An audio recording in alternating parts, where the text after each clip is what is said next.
Bourbon Barkeep, my name's Curtis. Thank you for tuning in again. It is allocation season. It is even hoodie season. And while other people are looking for the BTAC, New Riff dropped something and had me intrigued.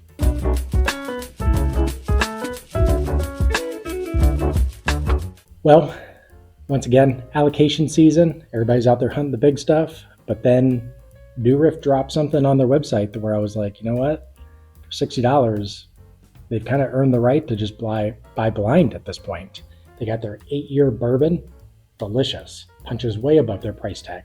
The 8-year rye punches way above their price tag. Balboa rye, absolutely splendid. Takes you to a 4th of July picnic. And that was a tasting note I think I dropped. But this guy, we got the red wheat turkey. I didn't know what it was, so I looked it up. And apparently, that is actually the strand of wheat that the Mennonites brought over in the late 1870s. And this was actually the wheat that put Kansas on the map for breadbasket of the US of A. And I could throw a rock and hit Kansas at this point. I never would, because people are delightful out there. But I'm like, let's shout out Kansas for an episode. Why not?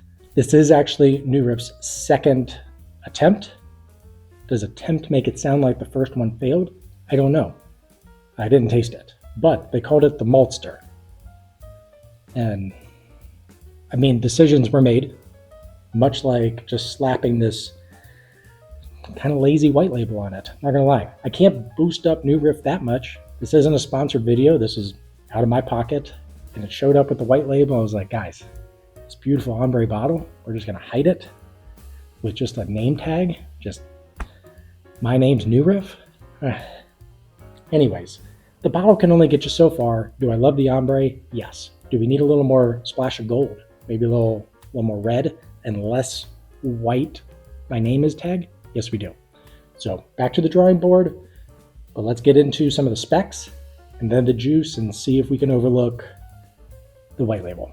Mash bill wise, get this guy moving. 70% corn, 25% of this hopefully delicious red turkey wheat, and then the remaining malted barley. Hopefully that's 5%. We'll see. The math still doesn't, you just talk. And you wonder if the math adds up. And you can't go back and edit, $60. Did have to pay for shipping. There was not a promo code in sight, but details. Maybe this is still on their website. Also, Sealbach does seem to carry some New Riff stuff. Maybe that appears over the holidays. We shall hope. Link in the description below if you choose to take a gander. And if it sucks, then take a look anyways. $60. This is going back to the bottled and bond roots, if you will. The 8 years were not bottled and bond. Don't know why. They were still 100 proof, but details. This one coming back, bottled and bond. This one on the website will actually tell you it's at least 5 years old, so 1 year older than that bottled and bond 4-year measuring stick, if you will. And this is non-chill filtered, so we're hoping for a good mouthfeel like we typically are. You know what I'm talking about here. Let this guy, let's get poured up, taste it, score it, and see if this $60 hopefully punches above it like their other bottles do. Poured up. Let's get a little like and subscribe early. Hope you forget that you ever subscribed, or just keep watching. Depends on what you think of this episode, I guess. If you're new, welcome. If you're returning, even better. Let's get it on the nose, see what we got. And yes, as usual, I should say, not always, usual, we are going to do a compare to something what I felt like was very similar. So stay tuned for that. Little cliffhanger. Now, the tasting notes. That is sweet. Very sweet on the nose. A lot of red berry. A lot of caramel. Brings me into one of those, I don't know if Werther's made it. I think I've shouted out Werther's a couple times, but it's like that strawberry and cream one with you spin it real quick, you get hypnotized. Pink, a little of that sweet cream, candied strawberry, candied red fruit. That's nice. I don't think I get a ton of grain, which as much as I enjoy a good wheater, that smoothness, that nice creaminess to it, I do try and steer away from the grain. I don't feel like I'm picking it up a lot on the nose. There is kind of like this nice cinnamon graham cracker to it, but this candied red fruit is so strong with that nice creamy vanilla. Man, I love that nose. That is so sweet, but has some meat to it. Maybe it's the non-chill filtered piece of it, whereas Weller seems to go just a little too sweet for me. Yes, I enjoy 107. Yes, I enjoy Full Proof, but ultimately it just gets into like thin sweetness. This is like a nice rich sweetness, almost like a mixed berry pie if you left out the blackberry for no reason outside of you didn't want any tartness in there. So no shenanigans. Let's get on the palate, see what happens. That's good. It's very good. That red pie continues. A lot more cinnamon on the palate. Nice spice to it, not overpowering. Punches right at kind of that 100 proof. Pretty good mouthfeel at 100 proof. That's nice. That's really good. I really enjoy a good pie pour. That raspberry, strawberry, grape pie. I do think the wheat comes out a little bit more on the palate to where maybe you double layered the pie crust and you're not upset at it. But absolutely delightful. Good creaminess to it. A lot of caramel in there. Let's get sip 2. See if sip 1 can be a liar sometimes. Delightful. Sip 2 stayed true with exactly what sip 1 was bringing at $60. I don't think that I wasn't expecting this to just have 10 tasting notes by any means, but what's in the glass is done very well. I do think it would be a tough pour in like your winter to where you want a little more brown sugars in there. I think this sticks with kind of this nice caramel, honey, these great creamy like ice cream on top of that red berry pie. Just a touch of orange peel in there. But I mean, you're really digging. What's on that forefront been communicated at this point. That cinnamon, really nice, not overly hot, goes away, but really makes your mouth water. I'm impressed. At $60, it's not a budget pour anymore, but it's that $50, $60 range is just that one step up from the budget pour in my mind at these prices nowadays. Delightful. Let's do one more sip, get some scoring, and compare. Can't forget that. Nothing new. Tried and true. Nice baking spice at the end where this nutmeg starts to kind of ramp up just a little bit more with the cinnamon. It does start to smooth out to where, is it acclimation? Is it opening up? That cinnamon spice dying down a little bit, but still there. You still got this great just red fruit pie. It just kind of brings you into, in the cartoon, and it's just wafting through the window and it's nice and warm, and somehow you just levitate over and then you commit a felony. Now, quick transition into the surprise A and B. Where should you be spending your money?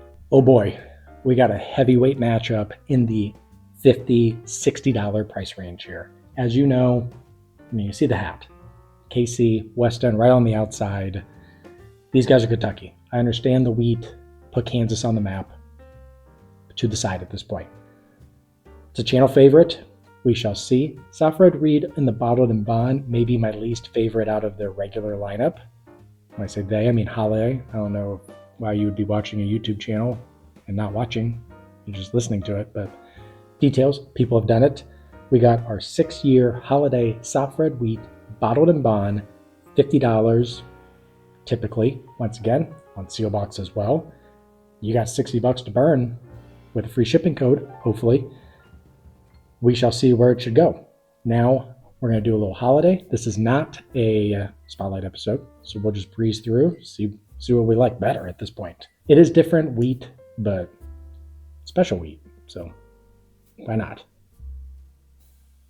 A lot more grain on the nose, a lot more apple on the nose.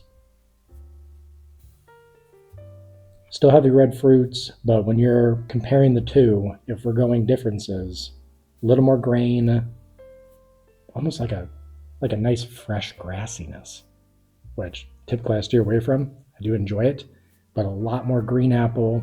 Still kind of have that graham cracker, bringing into this nice pie crust. Less baking spice on the nose, or at least what's on the new Riff. Oh yeah. Oh man, that nose isn't close. I mean, I'm going to gravitate towards more red fruit than a graininess. For me, the nose isn't close. Let's get on the palate and see. Man, that's good. They do such a great job. That graininess that's on the nose, and it could have been helped by the palate, my mind immediately went to vanilla wafer. You know, those just delicious vanilla wafers that you were apparently supposed to put like bananas on, according to the box. You're like, why would I do that? Very good. Seems to be a little spicier. Maybe that cinnamon still ramped up, which I feel like says something after having what seemed to be a nice cinnamon baking spice pour over here. That vanilla, honey, caramel, and green apple really continue over here. Let's bounce back to the new Riff real quick. You know, Holladay hasn't lost a lot of matchups. I think that there's a great just kind of syrupiness. For whatever reason, I'm going over here. I do really enjoy berry over apple, just in my day-to-day. But the syrupiness, the viscous, the mouthfeel, very silky. I wouldn't go syrupy, but there's a velvetyness to what New Riff has. It does seem to cling to the palate. Both of these make the mouth water. That green apple, at least bouncing back and forth, brings a little more tartness. Ultimately, what it's going to boil down to, obviously, is your personal palate. Do you steer towards this nice kind of apple pie, vanilla wafer, a little more tartness, just a touch? I think it's being influenced, so take that for what it is. Or this red berry pie. Tonight, I'm going to go New Riff. Holladay finally falls. Will they get a showing in the blind? I don't know if that would help. I mean, my heart knows it's Holladay. Wants to give them the benefit of the doubt. So take that for what it is. Both the same price.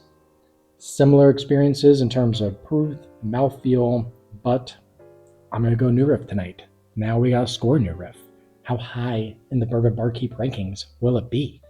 We got our senses categories. That is just purely what's in the glass, not the white label, not New Riff, who continues to just pump out just incredible juice at what I feel like is an absurdly low price sometimes.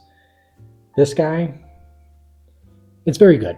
I can't go great at $60, temper the expectations, but ultimately I'm going to go 77. It's closer to 78, but I'm going to go 77. Let's not get ahead of ourselves. Now we do bang for the buck here. This one, very frustrating to score because you are taking age in. You're taking a number of things at this point. You could even take presentation for all I care, and sometimes I do.